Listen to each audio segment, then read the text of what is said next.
The Coach Curl podcast is brought to you by Think and Grow Business, the home of the Think and Grow Business Mastermind. If you're serious about growing your business, get serious and join a mastermind group today. Find out more at thinkandgrowbusiness.com.au. Hey there, it's Tony here and welcome to the Coach Curl podcast, episode 93, where I'm sharing my experiences with the New York Marathon.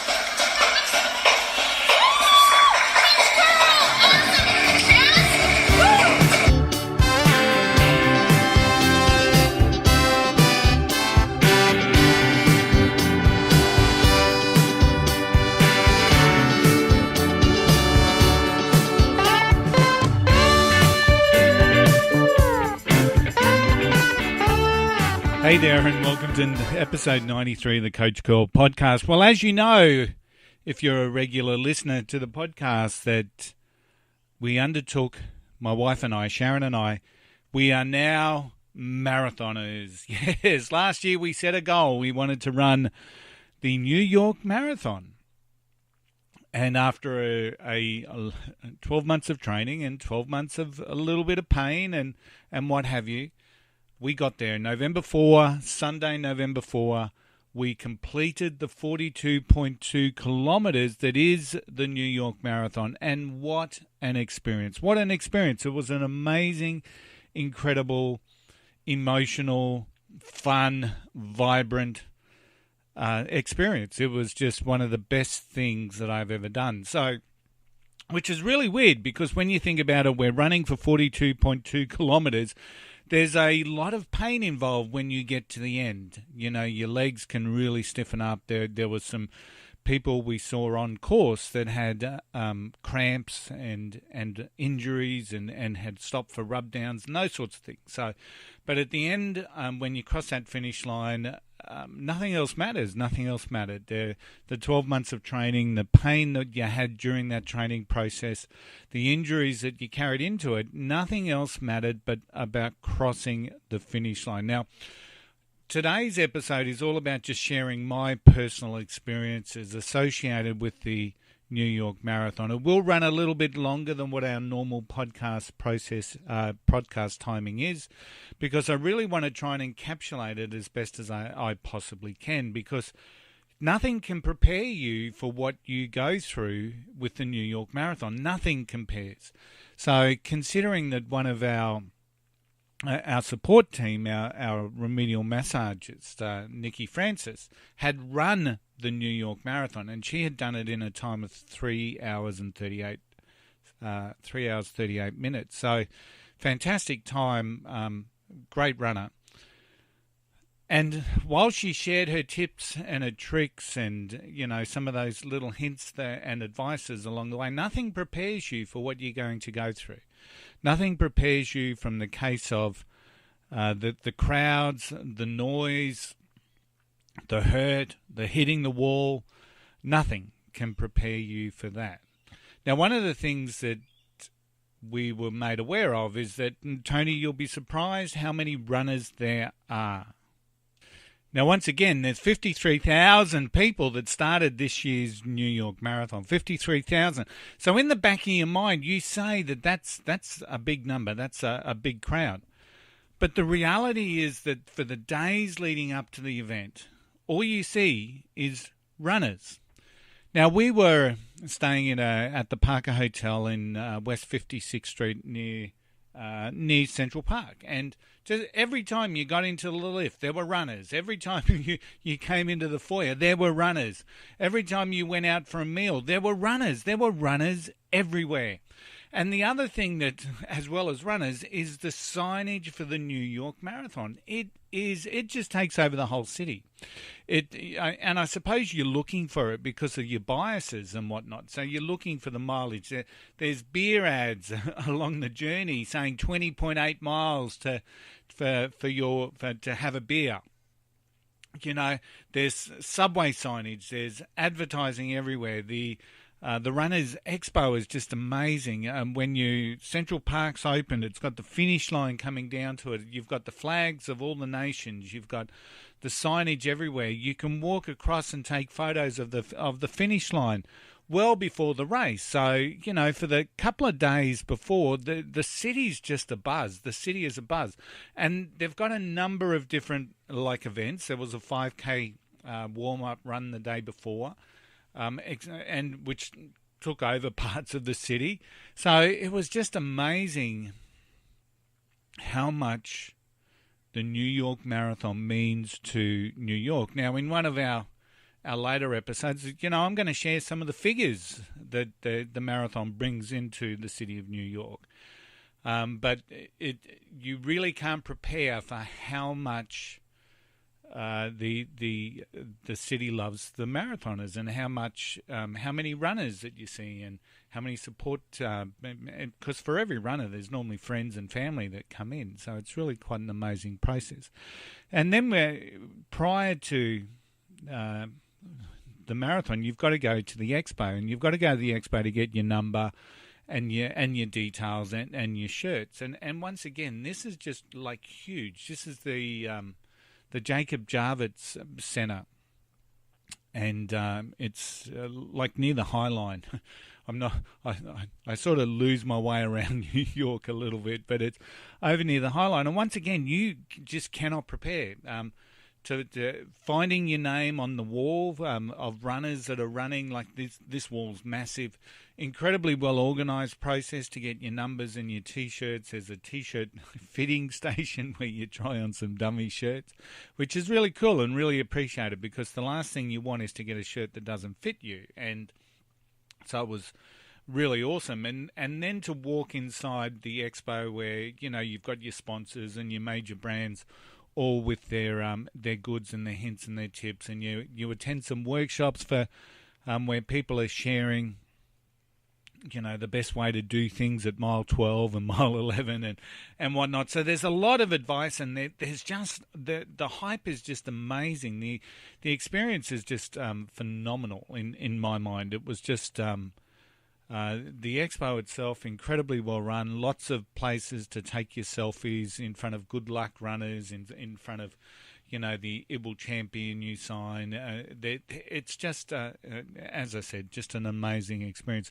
Now, we chose to do a bus tour of the course on the Friday, and about Friday lunchtime. So that left from the Jacob Javits Centre, and that was interesting because I'm one of these, my mindset is one that if I know where I'm going, if I've mapped it out, if I know where I'm going, I'm comfortable in my approach. I know when to push, I know when to pull back. But it's that unknown that I may have and that others may have. I'm not sure where I'm going, so I'm just going to hold something back in reserve, that sort of thing. So that whether it's a little bit, I won't say it's anxiety, but it's just that concept of I'm not quite sure what happens next, so I'm just gonna make sure I'm going to prepare as best as I can, and I'm going to be ready on the day. So in terms of the bus trip, it was really awesome because we were able to track down things like 4th Avenue in Brooklyn, and coming through Bedford Avenue, coming through Queens. So it followed the course. So it gave you a really good mindset approach into how long it is, and the sheer enormity of this course. Like, this bus trip took 4 hours. So, that's, it's New York traffic, admittedly as well, but this bus trip took 4 hours. But to see the course and to be able to visualize yourself on that course was really, well, for me, it was really important. Now, the only downside is that the bus had no air conditioning. So it was or air conditioning that wasn't fully working. So it was really stuffy, and it became a very draining exercise. So because of that, unfortunately, we missed the opening ceremony on the Friday night. We missed the March of the Nations. So there was a downside to doing it as well. But the upside was that come Sunday, I had a fairly good idea of what was going to happen next and when we could push the parameters of what we were doing and what we could look forward to. And then, the guide on the bus was a New York runner's running coach. So he was giving us his experiences of the times that he had run the program, the marathon, where the crowds would be, what to look out for, etc., etc. So in that aspect, it was really awesome. So So if you're like me and you just need to know a little bit more about the course, I'd encourage you to do the bus trip. It's run by the New York Roadrunners.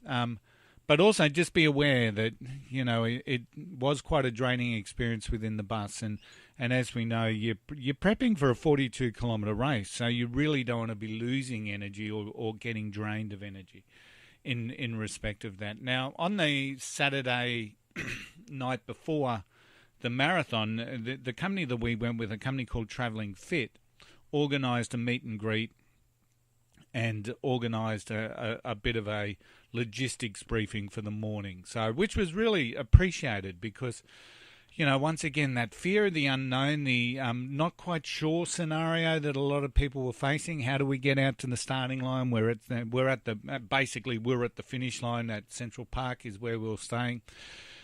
So the briefing was really cool. But what was also really cool about it is Travelling Fit sponsor the Indigenous marathon runners here in Australia. So Robert D. Costello, one of our champion marathoners, won gold at Commonwealth Games, a world-class athlete.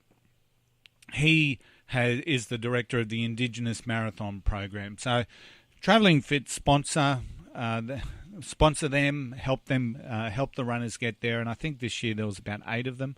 There was about 8 of the Indigenous marathon runners.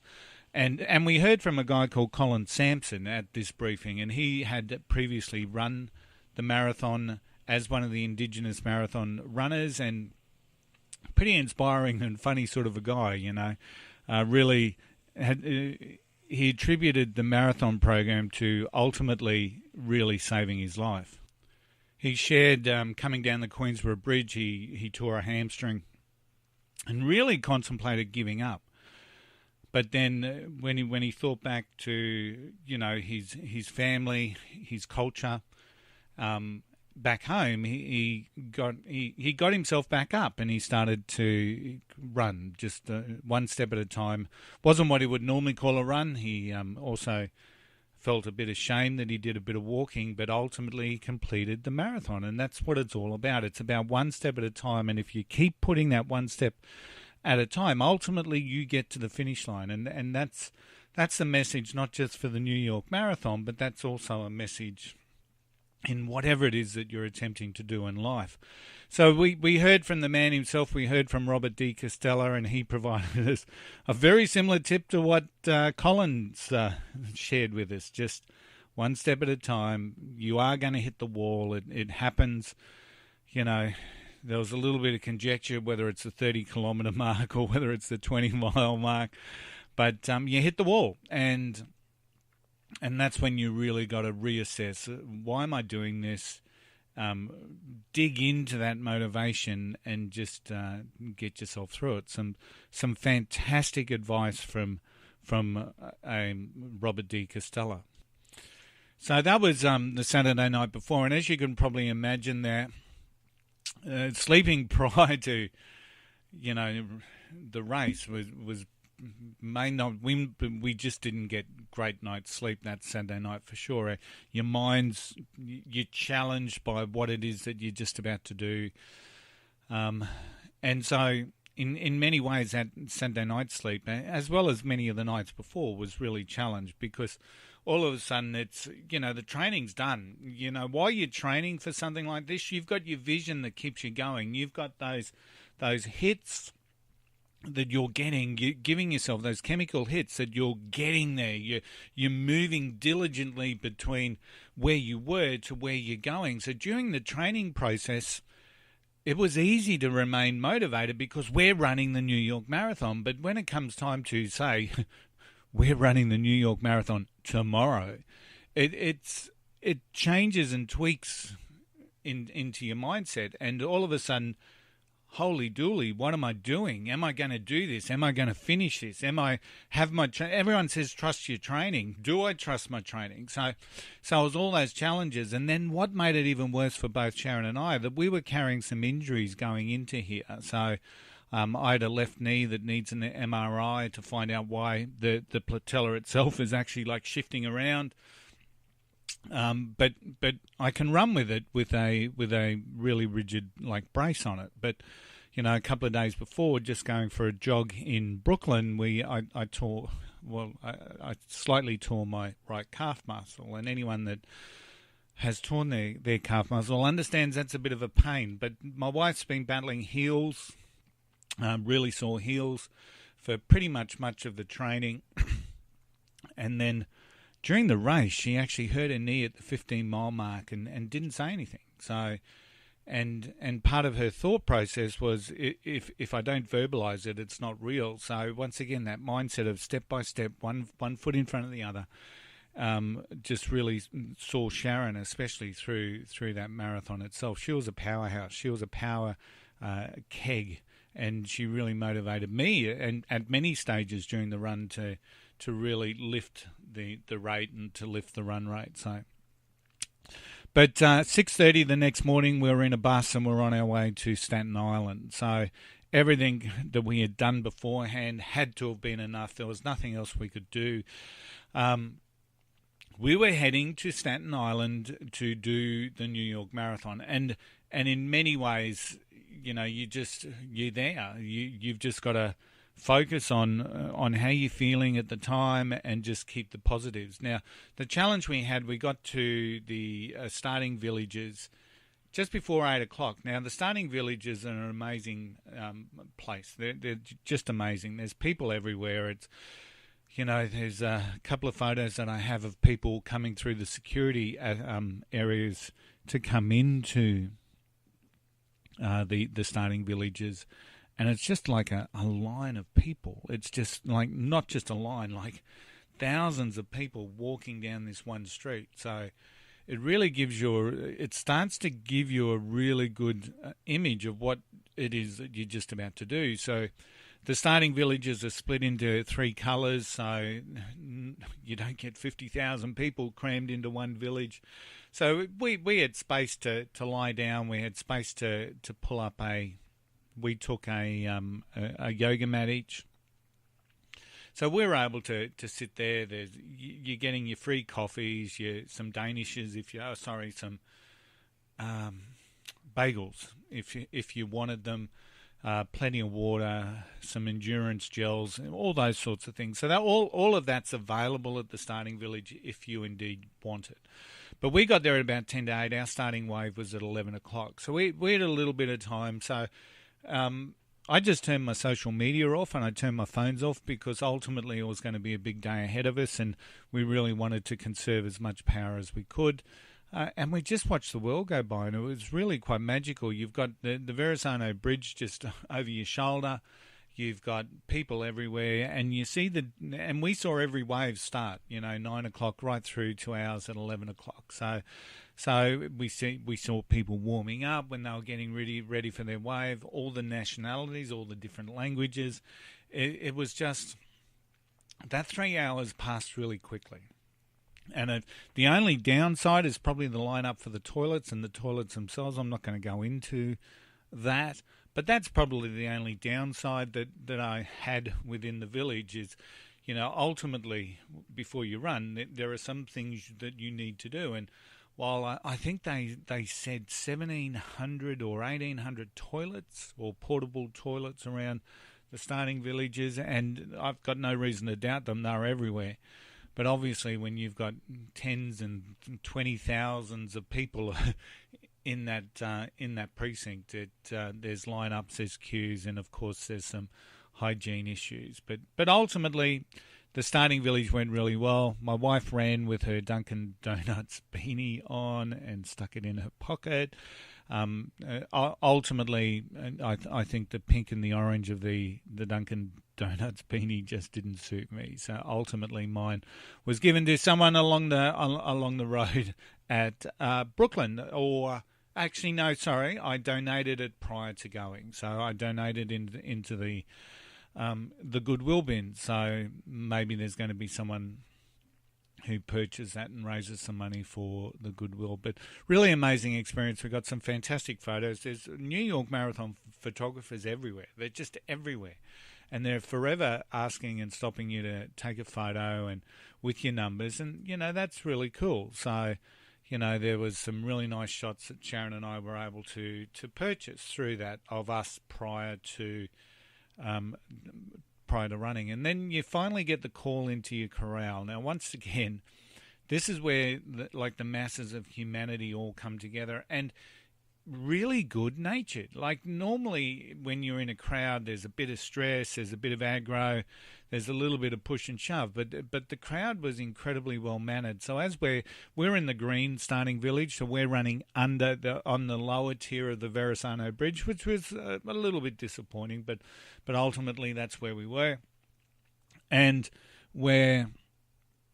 we are coming through the crowds, and as we're coming up onto the road itself, onto the bridge itself, the American national anthem's playing. You can't help but, you can see the patriotism of the Americans. Most of the runners that were American were stopping, putting their hand on their heart and everything. Most of the other nationalities just showed respect, of course, but obviously were pushing up. And then the cannon goes, and once the cannon goes to start, you're starting this thing called the New York Marathon, and Frank Sinatra's New York blares out as you're running. So once again, you just cannot describe this feeling of suddenly taking off with, in our case, there was probably a good 10,000 people crossing the bridge all at the one time, 10, 12,000, and for the first probably 2 to 3 miles, the crowd takes you. The crowd of runners takes you. So you're in this crowd. People are good-natured. People are stopping for selfies on the Verrazano Bridge. You get some really nice photos. We didn't. Our photos of the skyline of Manhattan didn't quite work out. But the skyline of Manhattan, it's some amazing photos. So people were stopping for selfies. And it's just really good. It's just a really good vibe amongst the runners. And so we've come off the Verrazano. So the first mile marker is on the Verrazano Bridge, and it's all uphill. But seriously, it didn't feel like it was uphill at all, because the crowd's just taking you along. The crowd of runners, the exuberance. Now, being in the last wave, there's a lot of people that do the walk-run scenario. They'll walk for a set time, and then they'll run for a set time. So, and one of the protocols that we picked up really early is that if you are doing the walk-run scenario and you're in a run and you're just about to pull up and stop and walk for a bit, people would raise their hands. And I thought that was a really good thing, because otherwise you're forever having people running into the back of you. So there was some really nice common sense protocols and manners, I guess, amongst the runners. So we've come off the Verrazano Bridge, and that's our first taste of, I suppose, the crowds. And, bearing in mind we were the last wave, so by the time we're coming through, much of the crowds, I'd imagine, have dispersed. But the crowds are noisy. They are amazing. So even, coming off the Verrazano Bridge and moving through like a little community to get onto 4th Avenue, I think was the main drag. The crowds are smaller, but they're noisy. Everyone's got their cowbells and their whistles and their signage, and they're having so much fun. The crowds are having so much fun. And that, of course, helps the runners, because the runners get in with the atmosphere. I've got to say, Brooklyn was by far the best. The Brooklyn crowds were amazing. They were partying, they were dancing, there were bands. At one stage there was 5 blocks, and there was a different band on every block. Probably the quietest sector is where the Hispanic Jews are. For them, it's a normal working day. The marathon's just a little bit of curiosity for them, so the crowds aren't there. It's very quiet, but once again, as a curious person, I'm curious about how these people, the culture that they have and how they live their life. So that was, for myself, it was interesting. So I was able to just observe some of their kids are so cool. And once again, they were the curious ones. They were the ones, trying to understand why are all these people running through here. So that was pretty cool. But coming into Manhattan Avenue at Greenpoint, now bear in mind this is like the 12-mile marker.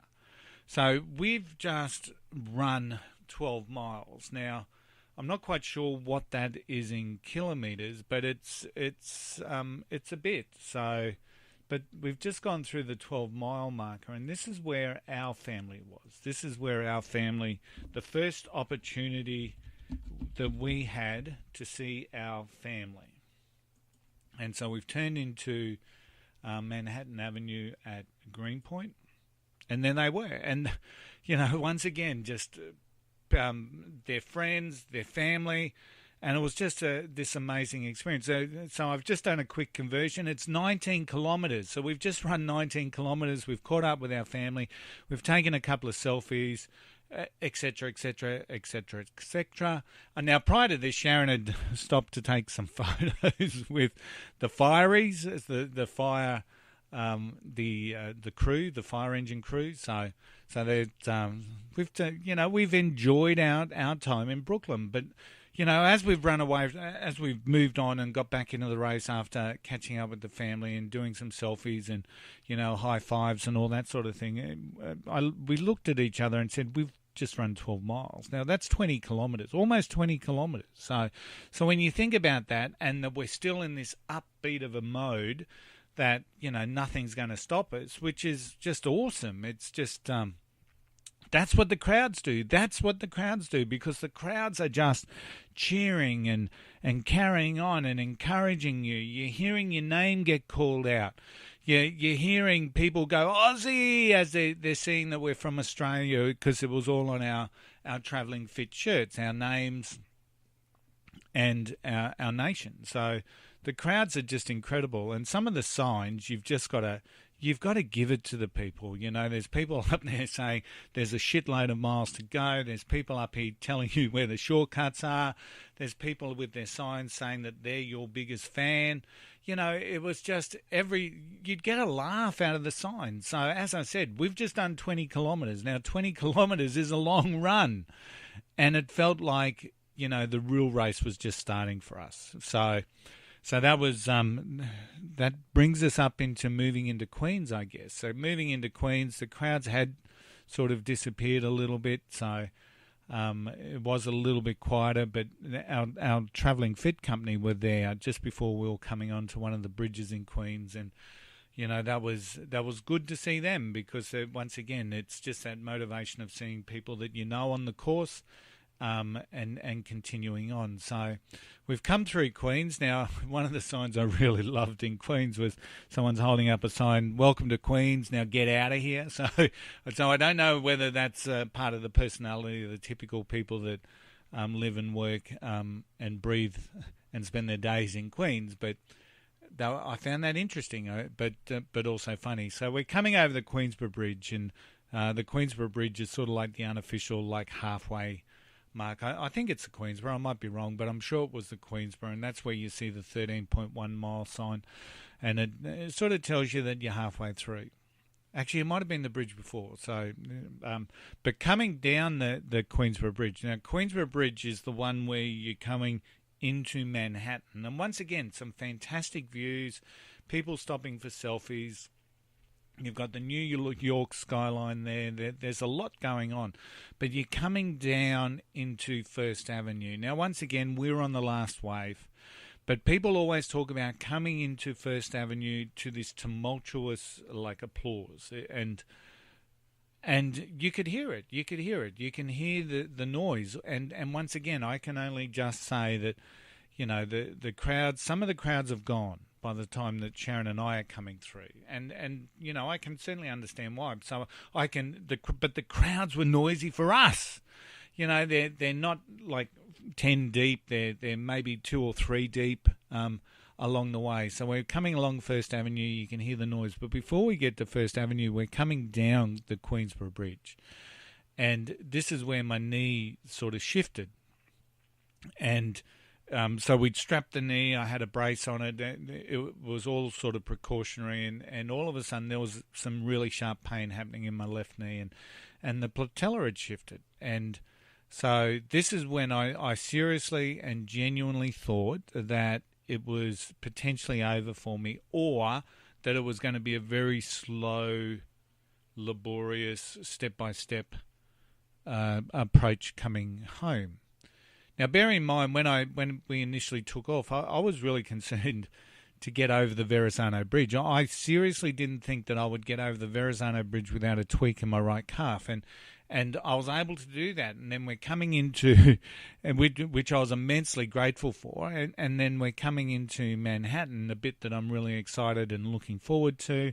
And then lo and behold, my knee sort of says, hey, look, Curly, I'm still here, just letting you know, and here's some pain just to let you know that I'm still here. So we had to stop, and we had to unstrap the knee and then just have the brace on. And then after a little bit of, toing and froing there, it must have been a really interesting sight, because I run in full-length tights, with shorts on over the top, and then bike pants on underneath, and without wanting to paint a picture, but I had to obviously get to the strapping within my knee, so it probably wasn't me looking my best on that pillar down Queensborough Bridge, but whatever I did didn't occur for the rest of the run, so that was pretty cool. So we took the strapping off. We thought maybe it was just a bit tight, a bit pulley, and just relied on the brace. And when I say like a knee guard, so we just relied on that for the way home, and luckily we were right. So that was a little bit of my story. And as I said, Sharon hurt her knee at the 15-mile mark, and the first I actually knew about that was when we got back to the hotel and she told me. So, and I think, once again, there's a real story there. If we verbalise it, it's real, and if we don't verbalise it, we can still control our thoughts around what's happening. So in the case of Sharon, she'd hurt her knee. She didn't want it to be real. She didn't want that to take away from the accomplishment that we were going to have in running the marathon. So she kept it to herself, and she bit her tongue, and she just charged through. So, my wife being my wife, she likes to be one or two steps ahead of me at all times. So, that was really quite good for me, because at least then I've got, that person in front of me that's setting the path. So it was really, really, it hasn't always been like that. I must admit. I like every now and again to get a couple of steps in front of her and to really challenge her to move up in timing. But based on the pain that I had in my knee, it was really positive for me, and Sharon knew that, so she was the one that really helped set the pace, I guess. So now coming into First Avenue, everyone talks about First Avenue. To me, it was good. It was good. It was loud. The crowds were good. They're still calling. Not as good as Brooklyn, but it was all good. So, and then we moved through like Harlem into the Bronx, and the Bronx was amazing, and Harlem was amazing. And once again, the people on the streets just make it work.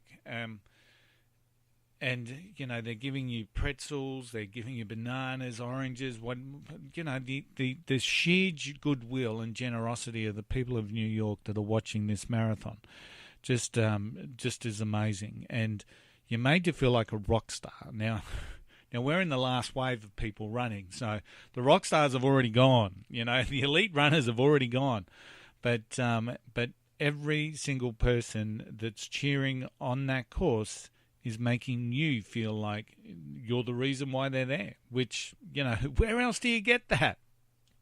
We all need cheerleaders in life, and during the 42.2 kilometres or the 26 point whatever it is miles of the New York Marathon, the New York public are your cheerleaders, and, that's something that I can only ever, thank them for, and I'm incredibly grateful. Now, as we're moving through the final stretches of Harlem and moving into Fifth Avenue on our way back, the final leg back to Central Park, I've really got to make note of the technology that the New York Road Runners employ with the app. Now, right throughout, like when we caught up with our family, they knew when we were coming because they were tracking us on the app.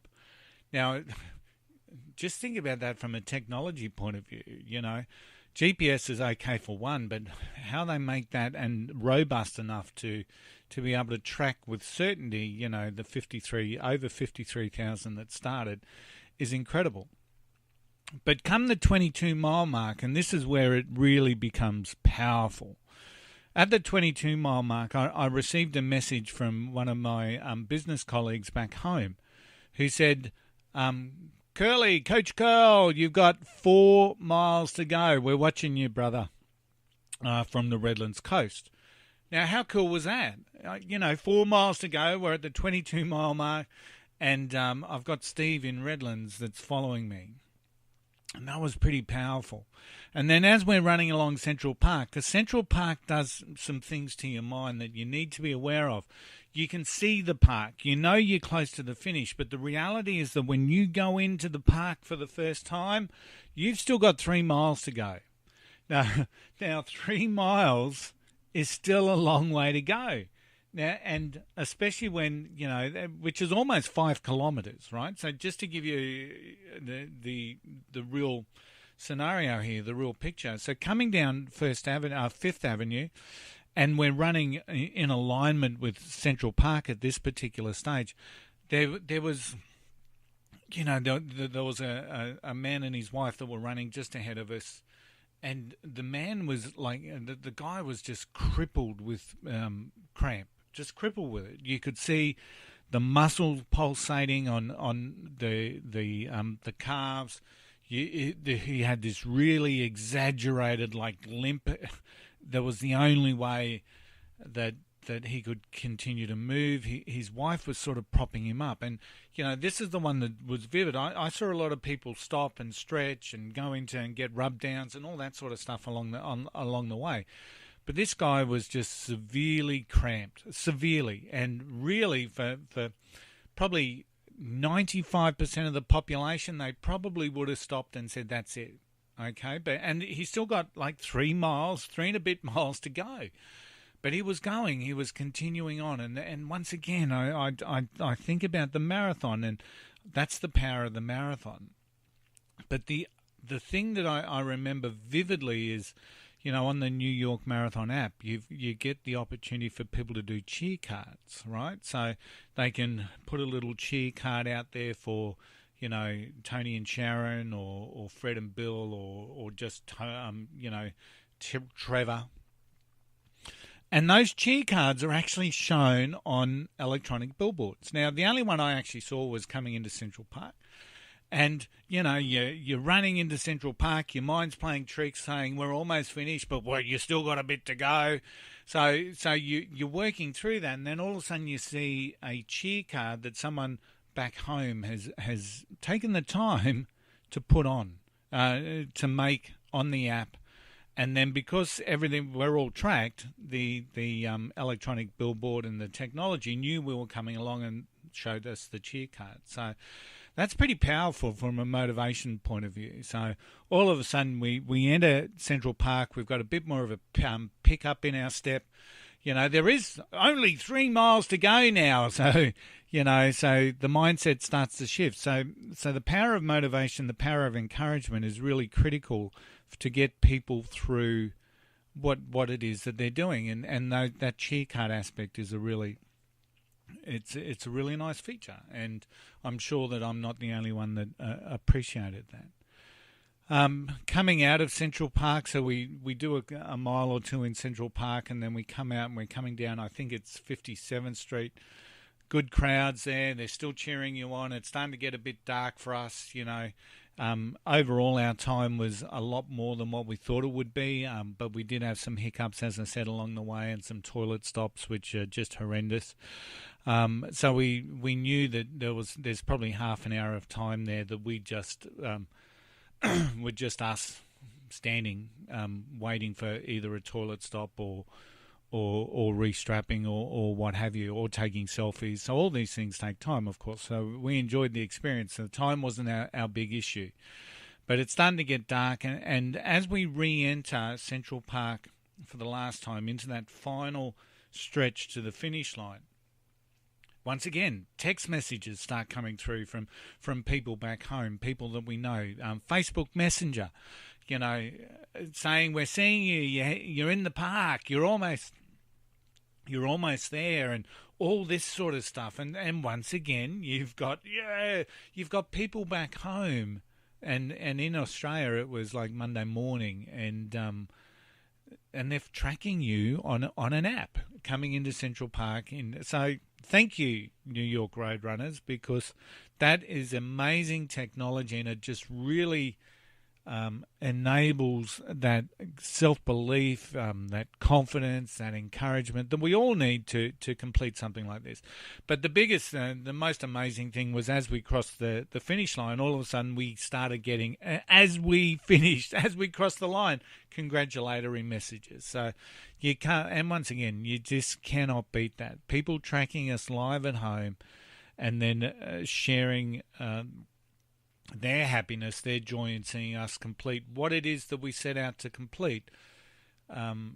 Just amazing. So New York Roadrunners, an amazing experience. We are going to come back and do it, not next year. We're now aiming for the Chicago Marathon for next year. It's really interesting. You complete a marathon and almost immediately you start thinking about the next one. So I don't know what it is. It's that sense of satisfaction, significance. You've done something that only less than 1% of the population have ever done.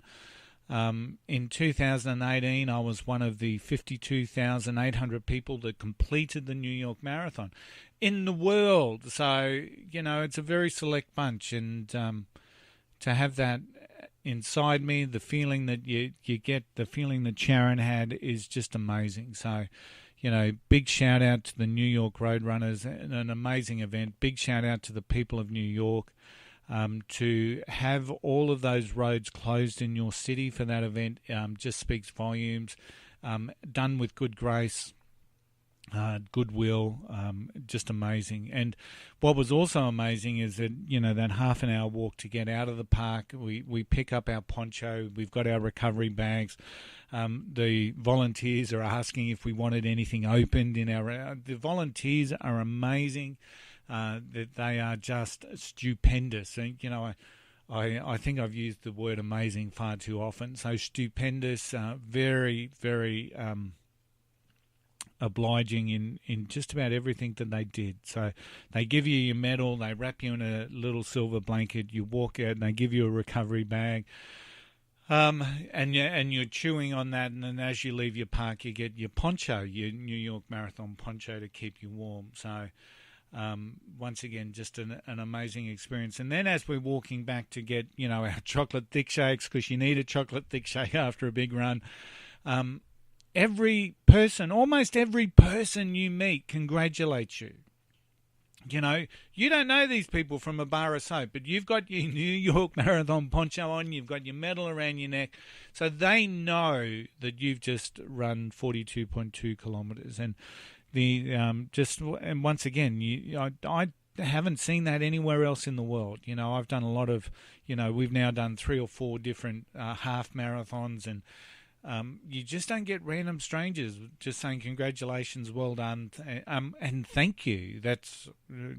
Thank you for coming. So, just an amazing. Once again, there's that word again. Just a stupendous experience being part of that. So, once again, just eternally grateful for that. So I hope you've taken a little bit away from that as to my experiences at the New York Marathon. There will be a YouTube video when I finally get around to getting that edited. There's little snippets I've taken along the course. There's photos that I've taken. See, and once again, timing wasn't the issue. It was about enjoying the run and getting across that finish line, and that's ultimately what we set out to do. Hey, look, a big shout out to my team at Think and Grow Business. They're strengthening leadership, mindset, and business, and that's what we do. We improve the performance of people in business. Check them out at thinkandgrowbusiness.com. But don't forget, the Coach Curl Academy is now live. We've got over 60 programs there to help you strengthen your leadership, mindset, and your business. All available online. It's an online membership program. It's self-paced, but you can also be guided and mentored by myself as part of the offers that's in the Coach Curl Academy. Seriously simple stuff to get you unstuck. TonyCurl.com.au, and 20% of every book sold goes to support the wonderful work that Carter's Cause do. in helping the Heart Kids organisation here in Australia look after the kids and the families born with congenital heart disease. So that's it for today. Now, you may have noticed some subtle little changes in we've just about gone for 45 minutes, which is not just a subtle change. It's a big change for this particular episode. But different music. We're on a new platform now. We've moved our blog, our podcast from Blog Talk Radio to Spreaker. The advantages of that for the awareness and our ability to reach others is good. It's strong. There may be some hiccups with our feeds over the next couple of weeks, but hopefully if you don't see the feed coming through in iTunes, please just check it out at Spreaker.com. There's an app that you can download to listen to the podcast. But until next time, next week, our next episode, I'm going to share some of the amazing people that I met. I interviewed 2 great people over there, but I met so many that, probably the next 3 or 4 episodes are going to be all about the New York Marathon. And I'm going to finish with a really simple fact here. 99.4% of the people that start the New York Marathon finish. Now, that's incredible. And in about 4 episodes' time, I'm going to share the reasons why I believe that's the case and how that can make an absolute impact into your life. But don't forget, until next week, don't forget the golden rule. Just don't be an arsehole. I'll see you next week.